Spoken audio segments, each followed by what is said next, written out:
what happens when Putin leaves the scene, one way or another. Death and taxes, that's what the future holds for us all.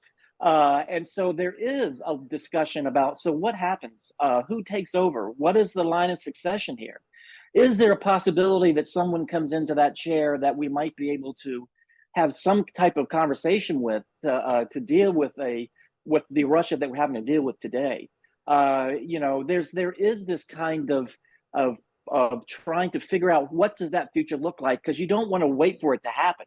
You Yeah. want to be thinking about it now, and trying to shape things too, if you can, in terms of the opposition, in terms of the people who might take his place when he leaves.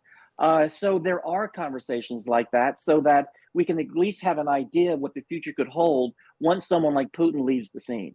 The general idea about Trump proofing various parts of NATO, as well as the assistance to Ukraine, I think is a good idea.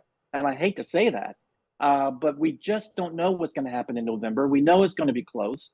And if Trump comes into the presidency, we feel pretty sure that he's going to do some things down the road about U.S. engagement in Europe and U.S. engagement at NATO. So we can't wait for that. We have to begin to look at options now to make sure that we institutionalize some things like this. How easy is it to institutionalize something that may or may not happen in the future in a different country? Well, it's a great question, but I think it's something that NATO can do. During the NATO mission in Afghanistan, there were funds set up in NATO that nations contributed to do humanitarian and training and other things, both in Afghanistan and in Iraq as well. So NATO can do this, but nations need to have more detail before they can sign on to something like this. NATO hasn't done something exactly like this. The funding earlier on was much simpler than what they're talking about now. But I applaud the alliance trying to think ahead and say that because we don't know what the future holds, let's go ahead and put together this fund. And if things turn out that it's Biden who comes back into office and there's not the kind of threat that Trump presents, then having this fund isn't a bad idea anyway. Sure. Having this fund actually could be helpful. Do you think that there would be an attack on a NATO territory?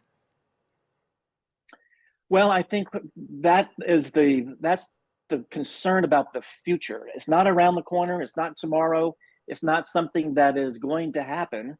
It's something that under certain scenarios we're concerned could be a potential unless we're able to deter Russia and unless we're able to win in Ukraine. The concern is that if Ukraine loses in a couple of years, and Russia has built itself up in terms of its military force, and they've corrected the mistakes that we've seen last year and the year before, that we will be presented with an ambitious Russian military and Putin at the helm, having defeated Ukraine and feeling emboldened that he can also act against the alliance. If the alliance has not strengthened itself between now and then, that's the concern, is can we strengthen ourselves so that should the Russians win in Ukraine, and this isn't something that might happen. I mean, the Ukraine is fighting hard, but should that happen, we need to be ready to deter any future aggression coming out of Russia. Can I just ask you what might seem a slightly random question? But when you're sitting in a room with people right at the top table and you're talking about these unbelievable bad actors in the world, Right.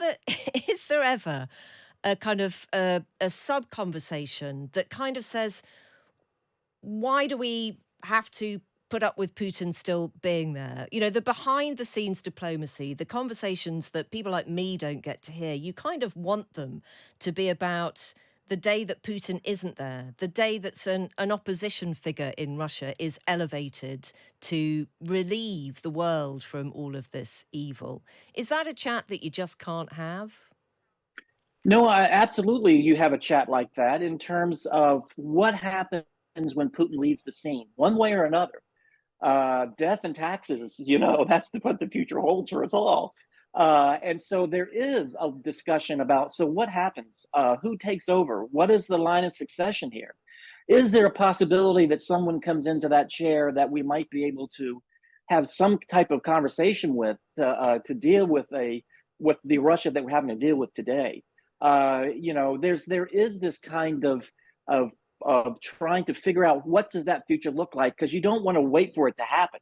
You Yeah. want to be thinking about it now, and trying to shape things too, if you can, in terms of the opposition, in terms of the people who might take his place when he leaves. So there are conversations like that, so that we can at least have an idea of what the future could hold once someone like Putin leaves the scene. I haven't left very much time to ask for your opinion about events in Gaza. So, just one quick question, if I may. Do you think that there really is anything else that the US administration can say, not do, but say, that would make a difference to the actions of Benjamin Netanyahu at the moment? I don't think so. I think they have said plenty behind the scenes. They've said things plenty publicly. And I think right now, what Biden doesn't want to do is say something publicly, and then see Netanyahu totally stiff arm him, embarrass him, particularly during a presidential election year. So at the same time, lots can be said behind the scenes, but publicly, Biden has to watch out that he doesn't set himself up to being embarrassed by Netanyahu, and then look like the U.S. is being stiff armed by Israel, by Netanyahu, and that ends up hurting Biden politically. But there's